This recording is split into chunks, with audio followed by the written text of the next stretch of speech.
Hi. Come on, guys. Good morning. Ann Cihanek is a goat farmer whose herd of semi-retired goats is hired across the region to clear sites of invasive plants, brush, and overgrowth. In a moment, we'll join her in Delaware County, where 10 of her goats are happily chowing down on an overgrown site of historic significance. Catskills is sponsored by Briars and Brambles Books, the go-to independent book and gift store in the Catskills. Located in Windham, New York, right next to the pharmacy, just steps away from the Windham Path. Open daily. For more information, visit briarsandbramblesbooks.com or call 518-750-8599. And by the Central Catskills Chamber of Commerce, providing services to businesses, community organizations, and local governments in the Central Catskills region. Follow the Central Catskills Chamber of Commerce on Facebook and sign up for a weekly email of local events at centralcatskills.org. Roxbury, New York is home to the famous naturalist John Burroughs, and today you can still visit his beloved Woodchuck Lodge and the John Burroughs Memorial State Historic Site, where he's laid to rest. Next to his grave is Boyhood Rock, a favorite spot during John's youth where he'd sit for hours and gaze across the family farm and fields, taking in the wild Catskills. Over the past century, farm and field have given way to tree and shrub, quite a few of them. And New York's Department of Parks, Recreation, and Historic Preservation has attempted to restore the parcel to a more open state, in keeping with its history. Its hilly, rocky terrain, though, makes it difficult to get machinery in to clear the brush. And so, this summer, they've hired highly skilled goats.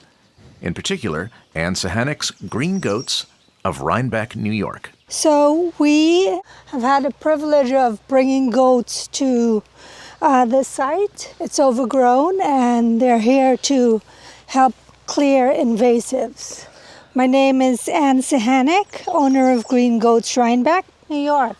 So the space looks a little different right now. It's all temporarily fenced so that the goats have a defined area. Yes. How long of a stay do the goats have here? Is it until the work is done, or? We're hoping about a month until the work is done. We would like them to eat the vegetation down and have it try to regrow over the summer months and bring them back in the fall. How big of a space do you have cordoned off for them? This is about a little over an acre, I think. Okay. And it's sloped. Hi, guys. And just then, some of the 10 goats employed at this site came over to greet their handler. Good morning. This is Lulu. Our goats are all donated to us from homes. They've had jobs before this. This is their second act. And they're retired to us, but they eat for a living. And they're effective because they eat leaves all summer, and the plants try to regrow as they eat, and it's not storing energy in the roots as it should to come back the following season. So in a way, they're more effective than machinery or mowing because they're really getting to the root? Exactly. If we mowed, it would come back like a lawn. Now they seem to recognize you and are excited to see you. They all came running. They are. They work for 5 months a year, and so they're home at the barn. They're our pets. How often do you check on them? At this site, once a week. And every day a parks employee waters and visits with them. And when you come to check on them once a week, what are you looking for? You're just checking in and saying hello? Checking in, saying hello, looking at the invasive plants, see how far they've gone, that sort of thing. Every day when the parks checks in, they send me a text and lots of cute photos that says the goats are great. We are reachable 24/7. We can do FaceTime. I could see a goat in real time if they're having a question. And they have their goatels over there. What are those? Shelters. Okay. If the weather gets nasty, Yes, they have a place to go. usually they like tall trees, but it makes us feel better that we've provided shelter. This is our 17th year in business, and we started small 2 goats. My husband had goats in a prior marriage and broached me with the idea of how great they were, and I said to him, I don't think so, I'm too damn cute for goats. Went away for the weekend, came back, my kids had 2 baby goats. I was very angry. I named them Curry and Stew. And even though we're vegetarians, Curry and Stew became the first employees of Green Goats. What experience had you had with animals before those baby goats came into your life? None. None. None. It was quite a learning curve. We had just moved from Astoria, and I learned a lot. My husband, however, had extensive experience. He had one of the best milking averages in New York. He gave seminars at Cornell about goats, so he taught me a lot.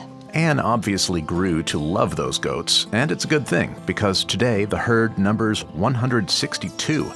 Each one of them donated by an individual or a club or a farm that could no longer care for them. Anne's green goats can be found region-wide at a number of simultaneous sites where they've been hired for their unique landscaping abilities. Most of our herd, or a lot of our herd, are male goats that are donated. On a farm, you can't keep all the males. They usually end up being part of the food chain. Usually, if it's a smaller job, they're put out in pairs. If they're donated as a pair to us, they go out together. They're never separated because they have relationships and do better together. So why goats? Tell me a little bit about the benefits of goats to clear a piece of property as opposed to machinery or man-made options. When they do eat seeds off of the invasives, their acids in the stomach kills the seeds. They're not pooping out fertilized seeds. Mm-hmm. And also, they just love all the invasives that parks want gone. So they've been very effective, and they're very cute. And in terms of areas that are more sensitive, land-wise, historic sites or places that are difficult to access, you don't want to muck up with big machinery. I guess goats are more nimble. They are nimble. On this is a very difficult slope for machinery. Also, we've learned that there's lots of poison ivy. The parks have a lot of issue with their workers having poison ivy and having to go to the emergency room.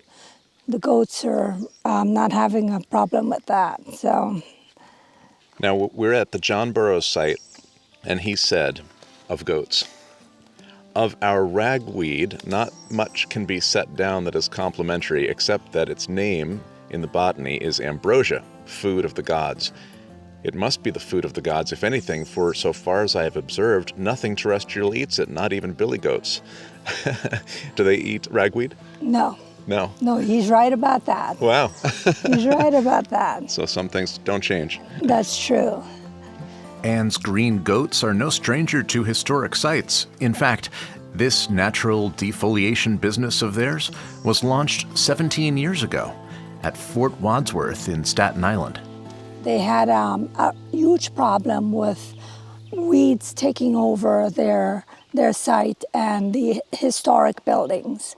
We received an email along with about 400 other goat farms asking if we would bring goats. Everyone said no except my husband Larry, who thought, yeah, that sounds like a good idea. And we answered a call. Lots of people wrote to us and said, how could you bring goats there? And we did it. That was our first job. So you're a bit of a trendsetter. That was not what it felt like in the beginning, but hindsight, it sounds like that now. At the time, were you pretty much the only goat herd owners doing that? Absolutely. I think we've stayed. Once in a while, someone comes in to the business, but it's a lot more than just having goats and bringing them to sites. Yeah, so tell me a little bit about that. What's the setup required? What kind of preparation do you have to do? I think you have to have a brave person like Chris that calls and says, how about, or we've heard of you, and how does this work? Chris is Chris Kenyon, the park manager who oversees John Burroughs Memorial Field State Historic Site. So this is the grave site of the famous naturalist author John Burroughs, and it's on property that was part of his original homestead. And the property has much of the land in the Catskills, is an old farm. So over time, the landscape has changed. Trees have grown back. It's become more forested. But to preserve kind of the character of the site as it was when John Burroughs was alive, we want to maintain some of the open land, some of the open pasture and orchard, and preserve the views of the Catskills, which is his motivating factor for wanting to be interred here. What are some of the species you're hoping to eliminate or reduce with this project? This project is maybe a little bit different than other projects in that, we're not targeting specific species. What we're really after are just reducing the amount of woody vegetation. There is a fair amount of invasive honeysuckle and other problem species here, but there are also native species, maple, dogwood, that we're just hoping to reduce the woody cover to kind of preserve that open character of the landscape here. And to bring it back a little closer to what it looked like in John Burroughs' time. Exactly. Yep. And you're seeing changes? We are, yeah. It's amazing. One day to the next, the amount of vegetation is definitely being diminished. If you could see them here in person, you'd see that they're browsing away on the taller shrubs right now. They've definitely made an impact, and it's only been about a week since they've first come on the site. And what's it like working with Anne so far? Oh, she's been a pleasure to work with, and her whole family has been helping us. And it was a great day last week when we were setting up the fences. We had a crew here from our park staff working along her and her son, and yeah, that was a fun day working with you, Anne, and yeah, it's been a real pleasure to work with you. Same, thank you. Anne, how old are your kids that work with you? My son Jordan is 20. He's the last one at home, but we do have kids that live nearby, so it just depends on what our needs are. My husband passed last fall, so that's been, having the kids in has been really helpful. We continue what we started and love what we've done as a business. Most of our goats come from people that thought they were cute and got them. A lot of our goats are senior goats and males. And they don't have to be, their structures don't have to be sound. We never take them with papers because how we use them is not for breeding and that sort of thing. So they don't have to look perfect. They just have to eat for a living. Not a bad job. Not a bad job. I'd like to have it. And they're all named? They're all named. And you can identify all of them? I can. I guess because they're donated a couple at a time over years, we do remember them. How many of the herd are out working at any one time? We have another job going in this week. This will be our 42nd location. Over the history of the company? Over this season. Over this season? Over this season. Wow. Our goats only work for about 4 months a year, so. And in the colder months, they just chill out? They chill out and dream of green pastures in the spring. I asked park manager Chris Kenyon what tactics they'd employed before green goats came along. Park staff had tried brush hogging this with a tractor a number of years ago, and due to the rocky landscape here, it just wasn't very practical. There was a lot of hidden hazards. I think they did some damage to the brush hog trying to work with that. And so we basically resorted to manual cutting, and just over the years, it's gotten away from us a little bit. So this will hopefully get us to a point where we've restored the site enough that we can continue with mechanical means and maybe just bring back the goats every 3 to 5 years or something like that. It certainly provides a kind of a gentler touch on the land than coming in here with tractors and large equipment. And this site isn't alone. I asked Anne about some of the other places that stand out in her memory. We've done cemeteries, golf courses, a job that has lots of people that are always excited, Riverside Park in Manhattan. We've done Pelham Bay Park in the Bronx. I'm always excited because I think I represent a newer face of a farmer. And when we're in urban areas, especially when schools visit, they are always surprised when I turn up and I happen to be what they call the goat lady. So that's an added benefit. It never gets old bringing goats to a place for the first time, letting them in to eat. A lot of our goats, the new ones, Peggy and Domino, they're new to our herd and they've never been in pasture like this before. As a matter of fact, I think they're fed hay and grain and that's it. To see them come out here and have all this is just the best thing ever. I love what I do. It's a good thing. Next time you're in Roxbury, it's a short walk to Boyhood Rock, where, thanks to Anne's goats, the view is much closer to what a young John Burroughs might have experienced. There's a link in the show notes. While you're in Delaware County, check out Hanford Mills Museum, where you can explore the power of the past as you watch the water wheel bring their working sawmill to life. Bring a picnic to enjoy by the mill pond. For more information about scheduling a tour or about their new exploration days, visit hanfordmills.org or call 607-278-5744. Thanks also to the Mountain Eagle, covering Delaware, Greene, and Schoharie counties, including brands for local regions like the Windham Weekly, Schoharie News, and Catskills Chronicle. For more information, call 518-763-6854 or email mountaineaglenews@gmail.com.